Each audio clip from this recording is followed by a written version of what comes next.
The morning sun cast long shadows across the cracked pavement as Devin walked home from his night shift at the corner store. His shoulders ached from the long hours of stocking shelves, but the crisp autumn air felt good on his face after 8 hours under buzzing fluorescent lights. 6 months had passed since his release from Westlake Correctional. 6 months of trying to rebuild something that resembled a normal life. 6 months of polite rejections, sidelong glances, and neighbors who suddenly needed to check their mail whenever he stepped outside. Devin pulled his worn jacket tighter as a cool breeze swept down the street. At 42, he felt twice his age some mornings. The 6 years behind bars had aged him in ways that went beyond the gray now speckling his beard or the deep lines around his eyes. Those years had taught him patience, though, and the value of keeping your head down. "Morning, Mr. Reynolds," Devin called to the elderly man who sat on his porch each day regardless of weather. The old man nodded but didn't speak. It was more acknowledgement than Devin got from most folks in Pine Grove, so he counted it as a win. The small apartment he called home sat above a laundromat that filled the air with the smell of detergent and warm cotton. The building was old, the rent was cheap, and the landlord was one of the few people in town willing to overlook the box Devin had to check on every application form. Ex-felon, the 2 words that defined him more than any others these days. He fished the keys from his pocket as he climbed the metal stairs that ran up the side of the building. His shift had ended at 7 a.m., and all he wanted was a shower and sleep before his second job started at the construction site at 3 p.m. As Devin reached the landing, his phone buzzed. The screen showed his parole officer's name. "This is Devin. Just checking in. You're still working both jobs?" Officer Patel's voice was all business. "Yes, sir. Just got off at the store. Got construction at 3. Good. Keep it up. Don't forget our meeting Thursday at 10 a.m. I'll be there." The call ended as abruptly as it had begun. Devin slipped the phone back into his pocket and unlocked his door. The studio apartment was small but neat. He'd learned to appreciate order during his time inside, and the habit had stuck. A twin bed sat in one corner, a small table with 2 chairs in another. The kitchenette consisted of a mini fridge, microwave, and hot plate. It wasn't much, but it was his. He showered quickly, ate a sandwich, and set his alarm for 2 p.m. As he drifted off to sleep, he tried not to think about how tomorrow would be exactly the same, and the day after, and the one after that. When Devin woke, something felt off. He checked his phone. Only 12:38 p.m. Something had disturbed his sleep. He lay still, listening. The laundromat's familiar hum drifted up through the floorboards. A car honked somewhere down the street. Then he heard it, a faint crying sound. He sat up, unsure if he'd dreamed it. Then it came again. Definitely real. It wasn't coming from inside the building, but somewhere outside. Curiosity pulled him from bed to the window that overlooked the back alley. At first, he saw nothing unusual, just the dumpsters, a couple of parked cars, and the chain-link fence that separated the property from the abandoned hardware store next door. Then a movement caught his eye. In the store's old delivery area, partially hidden by overgrown bushes, was a dark blue sedan. It hadn't been there when he'd come home that morning. The crying sound came again, louder now with the window open. It was a child's cry, no doubt about it. Something in Devin's chest tightened. He'd heard plenty of crying in prison, grown men breaking down in the night when they thought no one could hear. But a child's cry was different. It reached into some primal part of you. He quickly pulled on jeans and a sweatshirt, slipped on his shoes, and headed downstairs. The sensible thing would be to call the police and let them handle it. But sensible wasn't always right. Not in Pine Grove, where half the police force had helped put him away and the other half treated him like he was about to commit another crime any minute. Besides, what would he even say? "I heard crying coming from a car?" He needed to check it out first. The alley behind the laundromat was littered with cigarette butts and fast food wrappers. Devin moved quietly, staying close to the building. As he approached the fence, he got a better look at the blue sedan. It was an older model Toyota with tinted windows. The front passenger window was cracked open a few inches, which explained why he could hear the crying. He hopped the fence, landing softly on the other side. The crying had stopped, but now he could hear a different sound, a man's voice, slurred and angry. "Shut up already. Nobody can hear you out here." Devin froze. His heart hammered in his chest. Every instinct told him to turn around, go back to his apartment, and forget what he'd heard. Getting involved would only lead to trouble, and trouble was the last thing he needed. But then the crying started again, softer this time, like the child was trying to hold it back and failing. I said, "Shut up." The man's voice was followed by a sound that might have been a slap. Something hot and angry flared in Devin's chest. Before he could think twice, he was moving toward the car. He approached from the driver's side, where he could see a man slumped over the steering wheel. The guy's head was down, face turned away. An empty whiskey bottle lay on the passenger seat. Devin moved to the back of the car and peered through the tinted glass. He could make out a small figure in the back seat, definitely a child. His mind raced through possibilities, none of them good.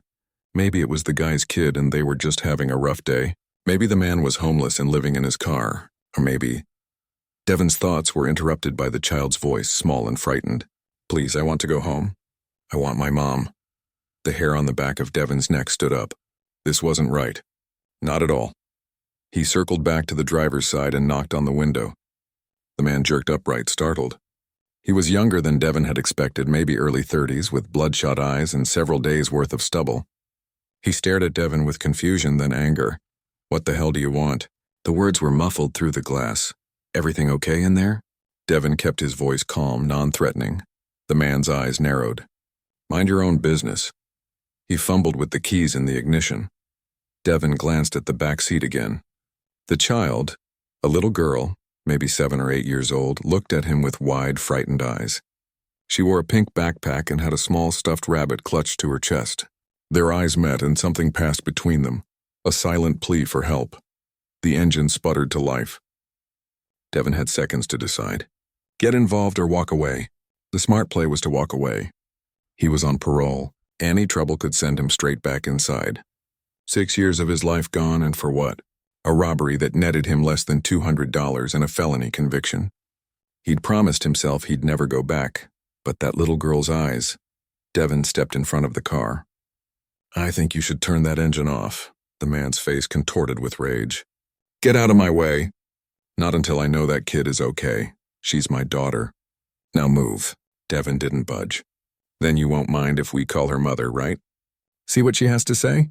Something flickered across the man's face, guilt, fear. Devin couldn't tell which.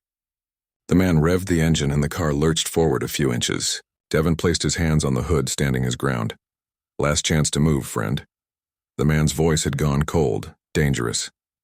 Devin took a deep breath. 6 years in prison taught you how to read threats, how to gauge when someone was bluffing and when they meant business. This guy meant business, but so did Devin. "I'm not your friend, and I'm not moving." The man floored it. The car jumped forward, but Devin was ready. He pushed off the hood and dove to the side, rolling across the pavement as the car sped past. He felt the wind of it brush his face, heard the squeal of tires as the man made a sharp turn toward the alley exit. Devin scrambled to his feet. The Toyota was fishtailing down the narrow alley, the driver clearly drunk or high or both. Without thinking, Devin pulled out his phone and snapped a picture of the license plate just before the car disappeared around the corner. His hands were shaking as he dialed 911. Ex-con or not, he couldn't just let this go. That child's eyes had looked directly into his, and in that moment nothing else mattered, not his parole, not his record, nothing. What's your emergency?" Devin took a deep breath. "I need to report a possible kidnapping. A little girl in a blue Toyota sedan?" As he spoke, giving all the details he could remember, a strange calm settled over him. For the first time since leaving prison, he wasn't thinking about his past or worrying about his future. He was fully in the present, focused on one thing only, making sure that little girl got home safely. He had no idea that by this time tomorrow, his life would be completely transformed. Devin paced the sidewalk outside his apartment building, phone pressed to his ear. 20 minutes had passed since he'd called 911, and he'd spent every second of it replaying what he'd seen. The little girl's frightened eyes. The drunk man's rage. The car speeding away. "Sir, I need you to stay on the line," the dispatcher said. "Officers are searching for the vehicle now." "I understand," Devin said, trying to keep his voice steady. "But what about the girl? Do you know who she is? We're looking into reports of missing children that match your description. Can you tell me again what she was wearing?" Devin closed his eyes, picturing the child. Pink backpack. Blue jeans. White shirt, I think. And she had a stuffed rabbit. Light brown, looked well-loved. He heard typing on the other end. And you're certain you've never seen this child before? Positive. I don't have kids. Don't know many people with kids either. The sound of approaching sirens cut through the morning air. Devin's stomach tightened. 2 police cruisers turned onto his street, lights flashing. He'd been on the other side of those lights before. It never ended well. The officers are arriving now, he told the dispatcher. Please cooperate fully, sir, and thank you for calling this in. The cruisers pulled to a stop and 4 officers stepped out. Devin recognized one of them, Officer Brennan, who'd arrested him 6 years ago. Their eyes met, and Devin saw the flash of recognition. This was about to get complicated. That's him, Brennan said to the others. Devin Wilson. A female officer approached, notepad in hand. Mr. Wilson? I'm Officer Chen. You reported a possible kidnapping. Devin nodded, suddenly aware of neighbors peeking through curtains at the scene unfolding on their quiet street. Yes, ma'am. Blue Toyota sedan, license plate TRX 4729. Man and a little girl in the back who didn't seem to be his. And what made you think that? Officer Chen asked, pen poised. She was crying, saying she wanted her mom. When I confronted him, he tried to run me over. Brennan snorted. Confronted him? Playing hero now, Wilson? Officer Chen shot Brennan a look. Let's stick to the facts. She turned back to Devin. Mr. Wilson, we need to know exactly what happened. For the next 10 minutes. Devin recounted every detail. The crying that had woken him, the conversation he'd overheard, the man's behavior, the child's appearance. As he spoke, one of the officers stepped away, speaking urgently into his radio. When Devin finished, Officer Chen studied him. Why did you approach the vehicle instead of calling 911 immediately? It was the question he'd been dreading. The truth that he didn't trust the police to respond quickly to a call from someone like him wouldn't help his situation. I wasn't sure what was happening, he said carefully. Thought maybe it was just a family argument. Wanted to check before calling it in. Right, Brennan said, skepticism heavy in his voice. And it had nothing to do with you not wanting police involvement because of your record. Before Devin could respond, the officer who had stepped away returned, his expression urgent. We've got a match. Amber Alert issued last night for Lily Baker, age 7. Last seen wearing jeans and a white t-shirt with a pink backpack. Matches our guy's description exactly. A ripple went through the group. Officer Chen's professional demeanor cracked slightly, revealing genuine concern. The vehicle? APB's already out. State police are setting up roadblocks. Brennan turned to Devin, his expression unreadable. Looks like you might have stumbled onto something real here, Wilson. I need to get to my job, Devin said, suddenly remembering the construction site. I'm due there at 3. Your job can wait, Officer Chen said. We need you to come to the station to make a formal statement. Devin looked at his watch, 2:15 p.m. If he missed this shift, he'd lose the job. If he lost the job, he'd be in violation of his parole conditions. But if he refused to go with the police, could I at least call my boss? Let him know what's happening? Officer Chen nodded. Make it quick. Devin stepped away and dialed the construction company. After 3 rings, his boss's gruff voice answered, Jackson Construction. Mr. Jackson, it's Devin Wilson. I'm gonna be late today. There's been an incident, late or not coming. I got jobs to complete, Wilson. Police need me to make a statement. I saw something. A kidnapped kid. There was a pause on the other end. You involved in this kidnapping? The question stung. No, sir. I reported it. Tried to help the girl, another pause. Be here by 5 or don't bother coming back at all. The line went dead. Devin slipped the phone back into his pocket, his future hanging by the thinnest of threads. Everything okay? Officer Chen asked. Fine, Devin said, though nothing was fine. Let's go. The police station hadn't changed in 6 years. Same fluorescent lights, same hard plastic chairs, same smell of coffee and disinfectant.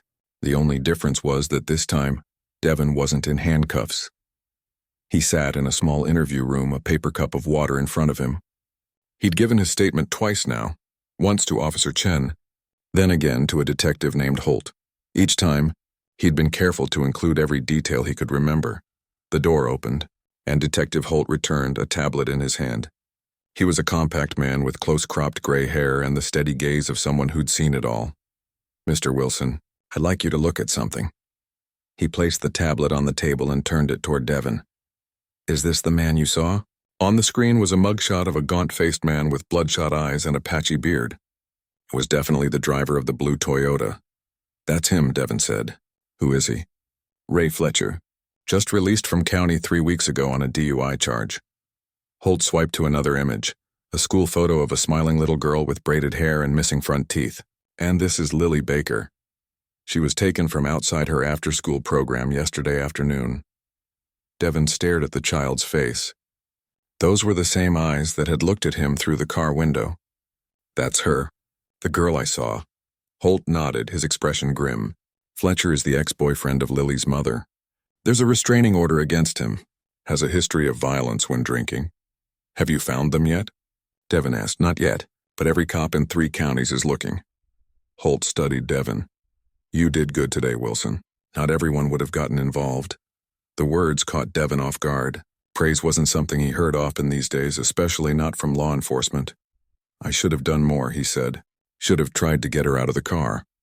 And gotten yourself killed? Fletcher has a gun registered to him. Could have been armed. Devin hadn't considered that. The thought sent a chill through him. What happens now? He asked. Now we find them. Holt closed the tablet case. You're free to go, but we may need to contact you again. Don't leave town. Devin stood, relief washing over him. He might still make it to work by 5. I won't. I hope you find her soon. As he headed for the door, Holt called after him. Wilson? Devin turned. Most guys with your record would have walked away, kept their heads down. Why didn't you? It was a good question. One Devin had been asking himself all day. Some things you can't walk away from, he said finally. No matter what it might cost you. Holt nodded slowly. Your PO will hear from me. I'll let him know you were helping with an investigation. Thank you, Devin said, surprised by the gesture. Outside the station, the late afternoon sun hung low in the sky. Devin checked his watch. 4:10 p.m. If he hurried, he could make it to the construction site with time to spare. He set off at a brisk pace, his mind still filled with images of the little girl and her frightened eyes. He'd gone about 2 blocks when a news van sped past, headed in the direction of the police station. Then another. Something was happening. He slowed his pace, watching as the vans parked haphazardly and reporters spilled out, equipment in hand. His phone rang. Unknown number. Hello? Is this Devin Wilson? A woman's voice, professional, slightly breathless. Who's asking? This is Rebecca Zhao from Channel 12 News. We'd like to speak with you about the Baker kidnapping. Devin froze. How did you get my number?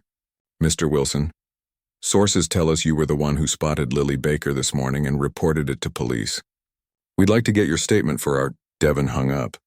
His phone immediately began ringing again. He ignored it, quickening his pace. The construction site was only 10 blocks away. He could still make it. His phone kept ringing. Different numbers now. He silenced it, shoving it deep into his pocket. Whatever was happening at the police station, he wanted no part of it. His only focus was getting to work, keeping his job, staying out of trouble. As he rounded the corner onto Main Street, he nearly collided with a woman hurrying in the opposite direction. She stumbled, and he reached out to steady her. I'm sorry, ma'am. Wasn't watching where... The words died in his throat. The woman was staring at him, her eyes wide with recognition. She was maybe in her early 30s, with dark circles under her eyes that spoke of sleepless nights. You're him, she whispered. You're the one who saw my daughter? Devin took a step back, suddenly understanding. Mrs. Baker? She nodded, tears filling her eyes. They found her. They found my Lily. The police just called me. Her voice broke. They said if it wasn't for you, they found her? Is she okay? Devin felt a wave of relief so powerful it made his knees weak. Yes, she's safe. They caught him trying to cross the state line. She reached out, taking his hand in both of hers. I was on my way to the station, but I had to stop here first. My friend owns the coffee shop on the corner, and she called to tell me you'd just walked past. Devin didn't know what to say. The woman's gratitude was palpable, overwhelming. I didn't do much, he said finally. Just happened to be in the right place. Mrs. Baker shook her head. You did what so many wouldn't. You saw something wrong and you acted. She squeezed his hand. I don't know how to thank you. Before Devin could respond, the sound of running footsteps approached. A news crew appeared, camera already rolling. Mrs. Baker, can we get a statement? A reporter thrust a microphone toward her. Then the camera swung toward Devin. "And you must be Devin Wilson, the man who spotted Lily this morning." Devin raised a hand to block his face. No comment. But Mrs. Baker was already speaking, her voice clear and strong despite her tears. "This man saved my daughter's life today. In a world where people look the other way, he chose to get involved. He's a hero." The word echoed in Devin's ears. Hero. No one had ever called him that before. It didn't feel real. None of this felt real. His phone buzzed with a text. He pulled it out, expecting another reporter. Instead, it was Mr. Jackson, his boss. "Saw you on the news. Take the day. Job will be here tomorrow." Devin stared at the message, then at the camera still pointed at his face, then at Mrs. Baker's tearful, grateful expression. In the space of a few hours, everything had changed, and something told him it was only the beginning. Devin didn't make it to work that day. After Mrs. Baker's emotional thank you, the media frenzy had grown. More reporters appeared, cameras flashing, questions flying from all directions. Even with his boss's unexpected understanding, there was no way Devin could have made it to the construction site. By evening, he'd retreated to his small apartment above the laundromat, pulling the blinds shut against the two news vans that had parked across the street. His phone had rung so many times he'd finally turned it off. He sat on the edge of his bed, head in his hands, trying to make sense of the day's events. Just 24 hours ago, he'd been invisible, just another ex-con trying to rebuild a life in a town that preferred to pretend he didn't exist. Now his face was on every local news channel, his name in reporters' mouths, his past being dug up and examined. A knock at his door startled him. He froze, listening. Another knock, more insistent this time. "Mr. Wilson?" "It's Officer Chen from the police department," Devin sighed. "What now?" He crossed to the door and opened it a crack. Officer Chen stood there alone, not in uniform but in plain clothes, jeans and a light jacket. "Can I come in?" she asked. "I'm not here officially. Just thought you might need some help dealing with the crowd downstairs." Devin hesitated, then stepped back, opening the door wider. "Thanks." She entered, glancing around the small space but making no comment on its modest furnishings. "The reporter's giving you trouble." "Nothing I can't handle," Devin said, closing the door. "Just didn't expect all this attention." Officer Chen nodded. "It's a big story. Child abductions that end well are rare. Add in your background." "Yeah," Devin said flatly. "My background." "I didn't mean it like that," she said quickly. "I meant it makes for a compelling narrative. Ex-con redeems himself by saving a child. Is that what people are saying?" "Some," she admitted. "Others are just grateful Lily is safe. The details of how she was found matter less than the fact that she's home." Devin moved to the window, peeking through the blinds at the news vans below. "How is she, Lily?" "Physically, she's fine. A bit dehydrated, scared, but not hurt emotionally." Officer Chen shrugged. "That'll take time. But kids are resilient. And the guy who took her, Fletcher? He's not going anywhere for a long time." "Kidnapping, endangering a minor, violating a restraining order, assaulting you with his vehicle, the charges keep piling up." Devin let the blinds fall back into place. "Good." A silence fell between them. Officer Chen seemed to be studying him, her expression thoughtful. "You know," she said finally, "Detective Holt was impressed with you. Said you kept your cool, gave clear details, did everything right." Devin shrugged. "Just told what I saw. Not everyone would have seen anything. Most people mind their own business, especially people with a history with the law." She paused. "I checked your record, by the way." Devin stiffened. "Why?" "Professional curiosity." She held his gaze. "Armed robbery 6 years ago. No prior arrests. No violence in your record before or since. Straight A reports from your parole officer. That surprise you?" "A little," she admitted. "Most guys who do time, especially for something like armed robbery, they either go all in on the criminal life or they just give up. You're doing neither." Devin didn't know what to say to that. He'd never thought about it in those terms. He'd just been trying to survive one day at a time. "Anyway," Officer Chen continued, "I came by to let you know that Mrs. Baker has asked to meet with you properly, tomorrow at the station if you're willing. Her husband will be there too." "Her husband?" "Thomas Baker. He was out of town on business when Lily was taken. Got back this afternoon." She reached into her pocket and pulled out a card. "My number's on there. Call if you decide to come." Devin took the card, turning it over in his hands. "What do they want?" "The Bakers." "To thank you, I guess." Officer Chen moved toward the door. Oh, and the chief asked me to tell you that if the press becomes too much, we can arrange for an officer to keep them at a distance. Just say the word. It was an unexpected offer. 6 years ago, the same department had put him in handcuffs, read him his rights, locked him away. Now they were offering protection? I'll be fine, he said. But thanks. Officer Chen nodded, hand on the doorknob. One more thing. A woman called the station asking about you. Said she was your sister. Devin's heart skipped a beat. My sister, Tanya. That's the name. Said she saw you on the news in Atlanta and wanted to get in touch. She pulled a slip of paper from her pocket. Left this number. Devin took the paper, staring at the digits written in neat handwriting. 6 years. It had been 6 years since he'd spoken to Tanya. After his arrest, she'd moved away. Couldn't handle the shame of having a brother in prison. Said she needed a fresh start somewhere. No one knew her story. Thanks, he said, his voice suddenly hoarse. Officer Chen gave him a small smile. You did a good thing today, Mr. Wilson. Whatever came before, whatever comes after, remember that. After she left, Devin sat for a long time with the slip of paper in his hand. Outside, the sky darkened, and the sounds of the town settling into evening drifted through his thin walls. Finally, he reached for his phone, turned it on, and dialed the number. 3 rings, 4. Then a voice he hadn't heard in 6 years. Hello? Tanya, it's Devin. A sharp intake of breath. Devin, I saw you on the news. Yeah, it's been a crazy day. You saved that little girl. It wasn't a question, but Devin answered anyway. I just called the police. They did the saving. That's not what they're saying on TV. A pause. You look good, by the way. Older, but good.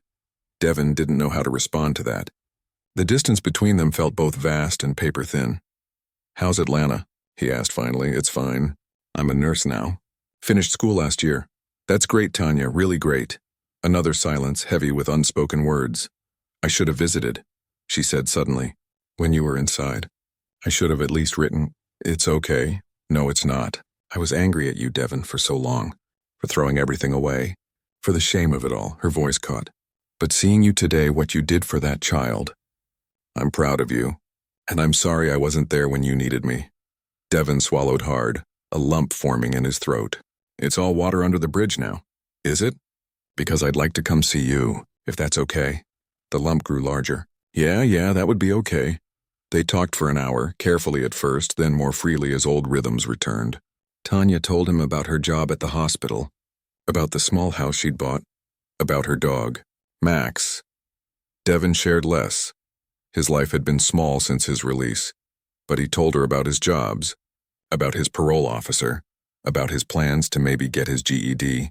When they finally said goodbye, with promises to speak again tomorrow, Devin felt something he hadn't felt in years. Hope. It was small, fragile, but unmistakably there. The police station looked different in daylight, less intimidating somehow. Devin walked up the steps, nodding to the officer at the front desk, who surprisingly nodded back with what might have been respect. Mr. Wilson, Detective Holt greeted him, extending a hand. Thanks for coming. Devin shook the offered hand.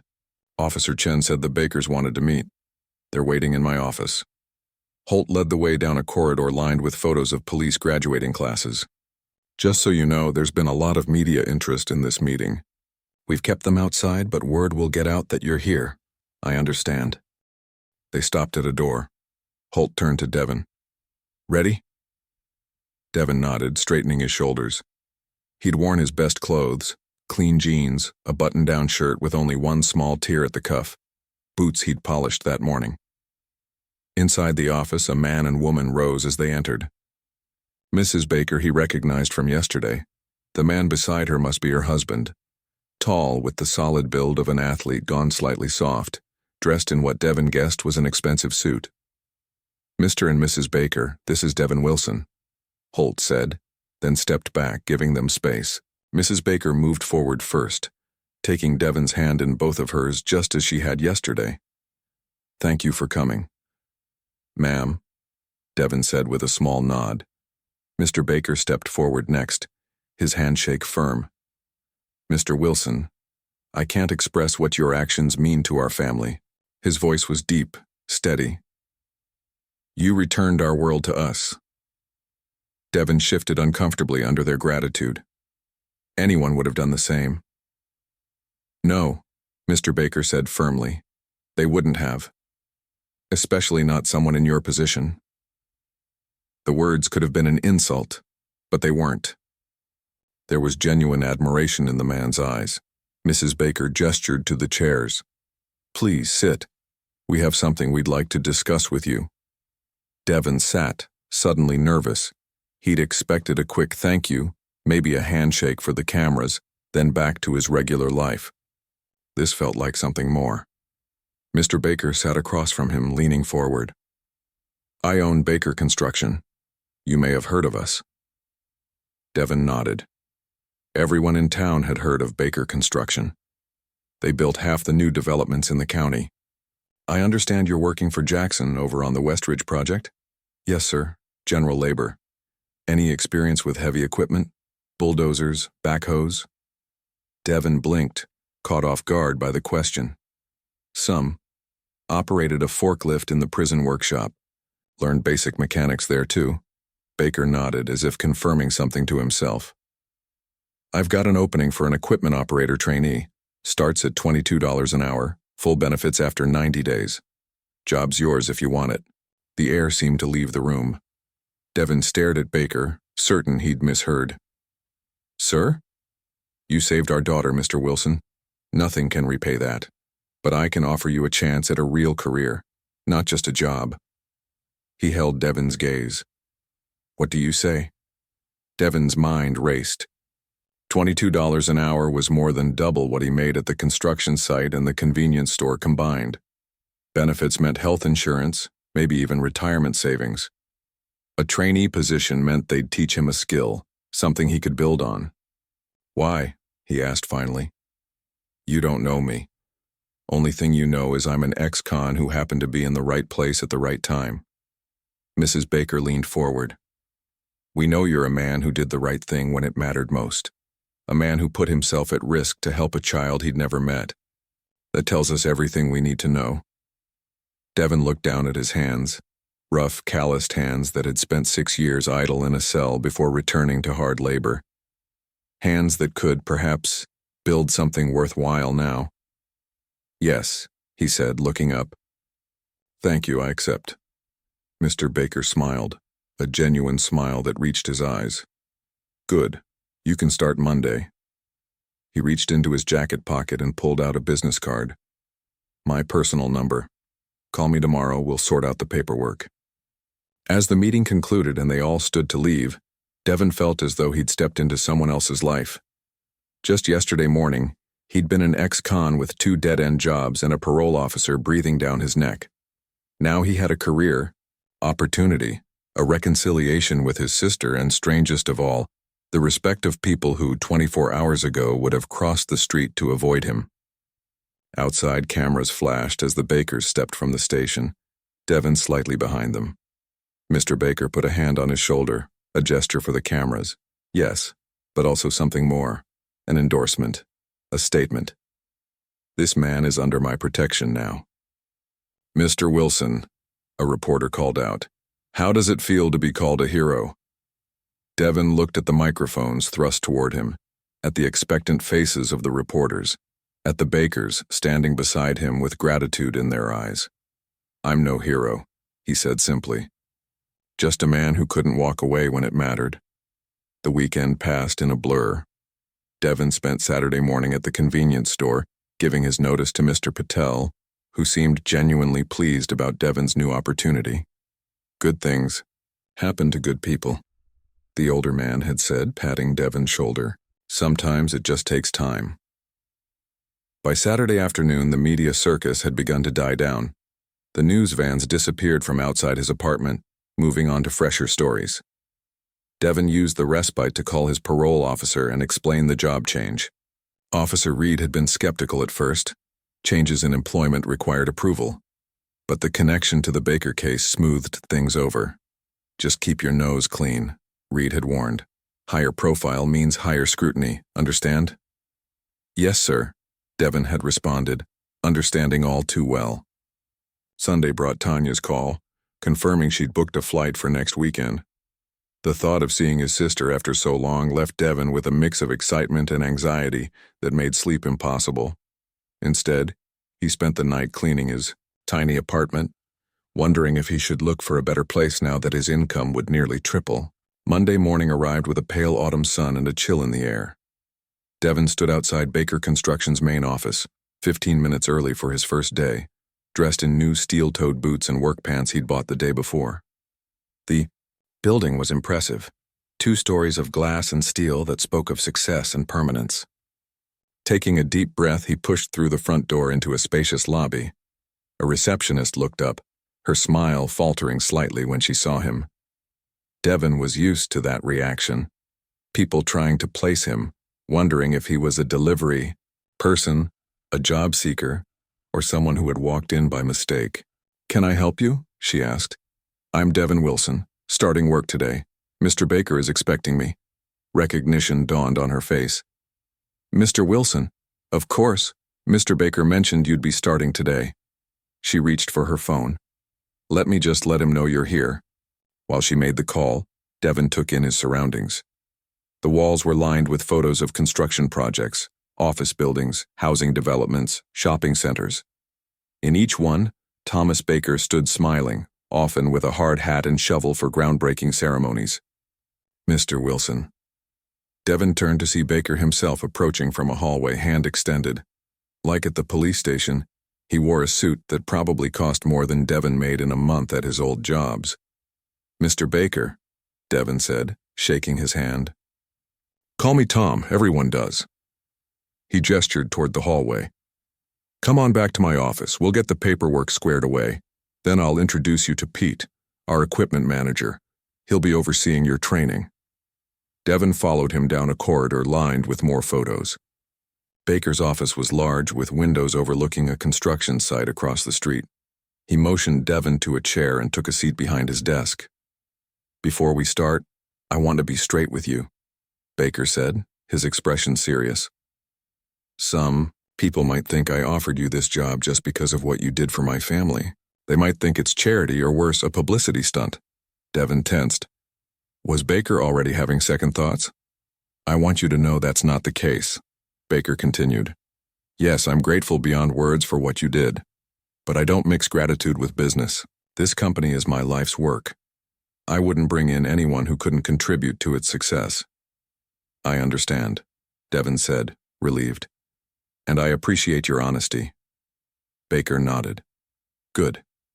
Now, I checked with Jackson. He says you're a hard worker, always on time. Don't complain. That's what I need. The equipment operation, that can be taught. Work ethic can't." For the next hour, they went through paperwork, tax forms, insurance documents, company policies. By the time they finished, Devin's hand was cramped from signing his name so many times.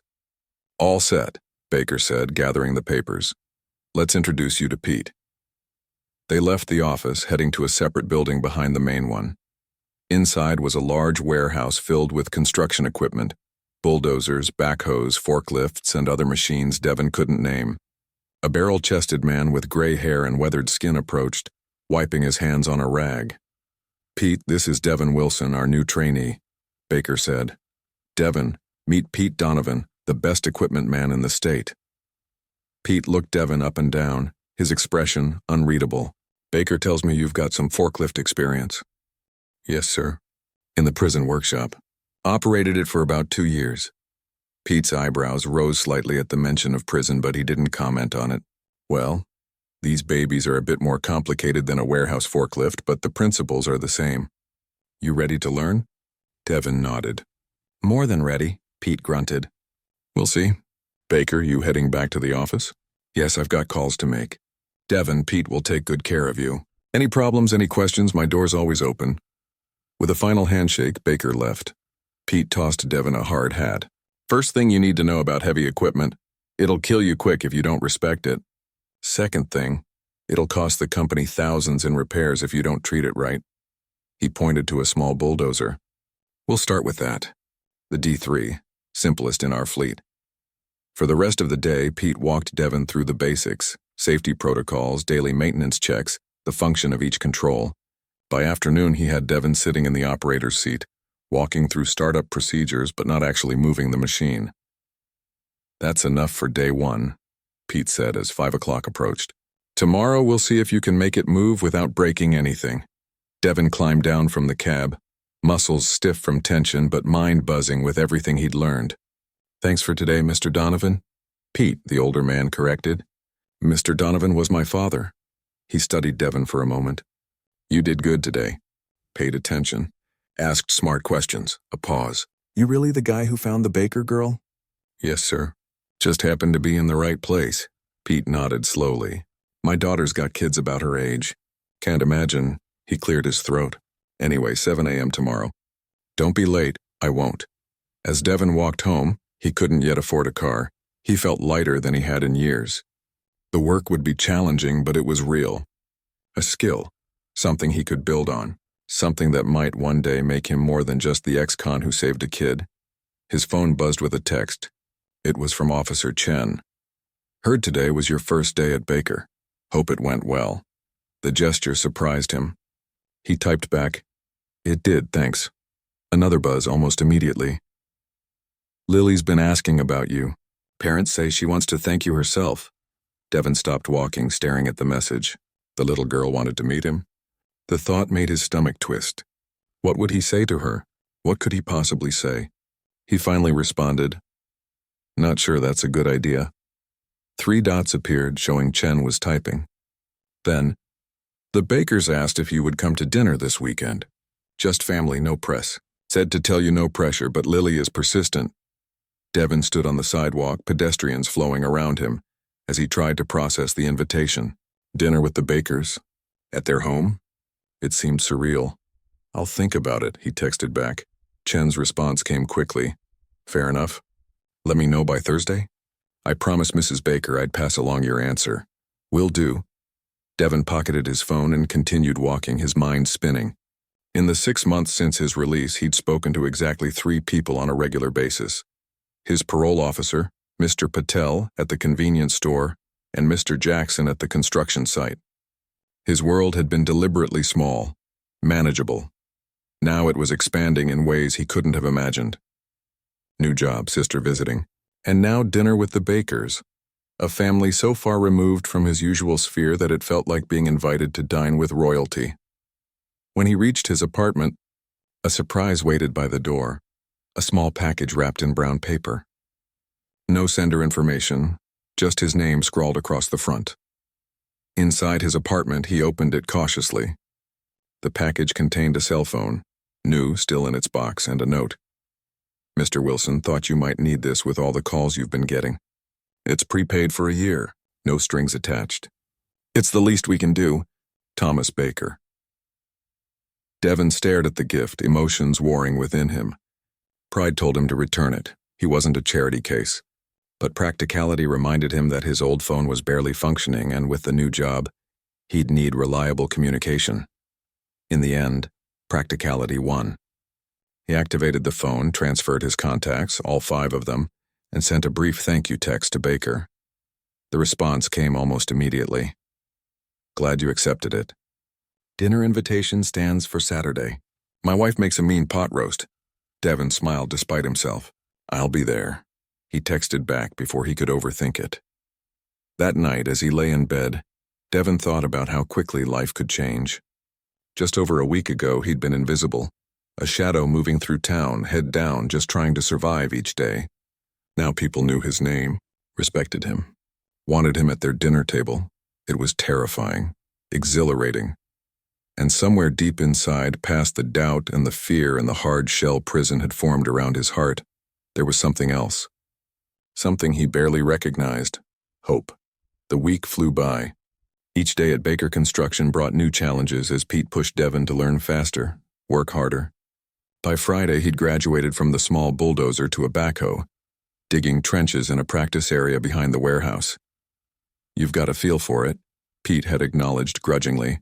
"Better than most rookies." It wasn't effusive praise, but coming from Pete, Devin understood it was significant. Friday evening. He finished his shift and found Tom Baker waiting for him in the parking lot. "Devin, Pete tells me you're picking things up quickly." "Trying to, sir." Good, good. Baker glanced at his watch. Listen, about tomorrow. My wife wanted me to check if you have any dietary restrictions. Allergies, things you don't eat? The question caught Devin off guard.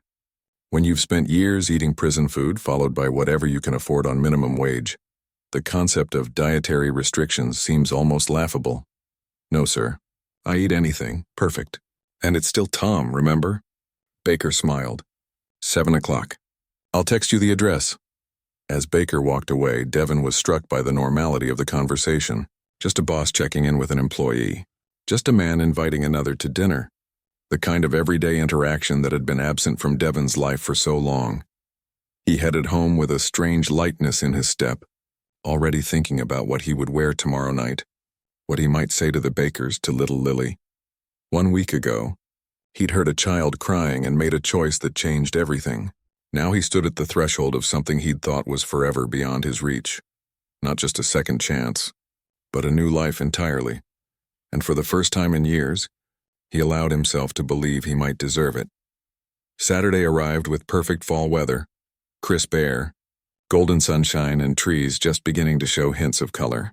Devin spent the morning cleaning his apartment for Tanya's visit next weekend. Then the afternoon fretting over what to wear to the Baker's home.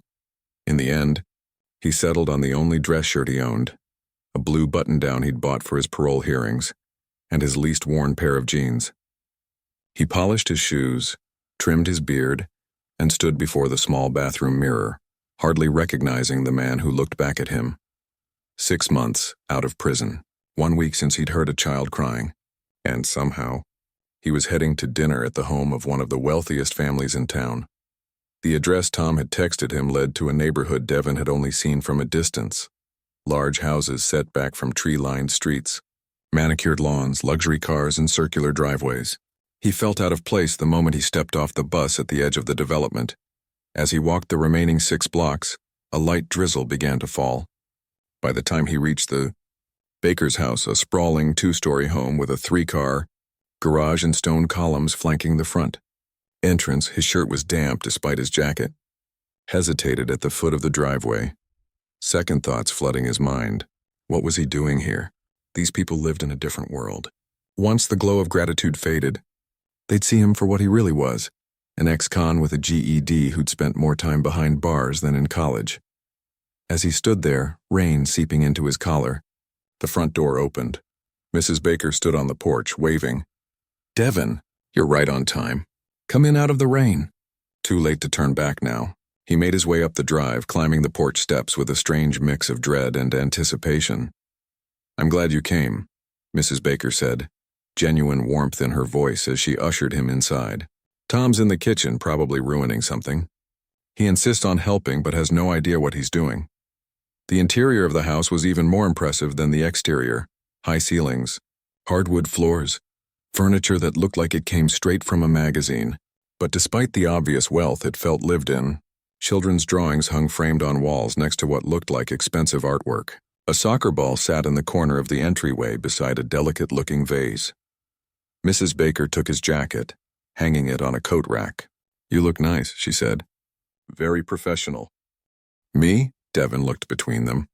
"I don't know anything about foundations or charities." "You know what it's like to be overlooked by society," Grace said gently, "to be dismissed because of your past. And you know what it means to step up when a child is in danger, regardless of the cost to yourself. The foundation will also have a second focus," Tom continued, "supporting re-entry programs for people leaving incarceration. Job training, housing assistance, mental health services." Devin's mind whirled. "And you want my help with this?" "Your insight would be invaluable," Grace said. "And your story, it's powerful. It changes people's perceptions.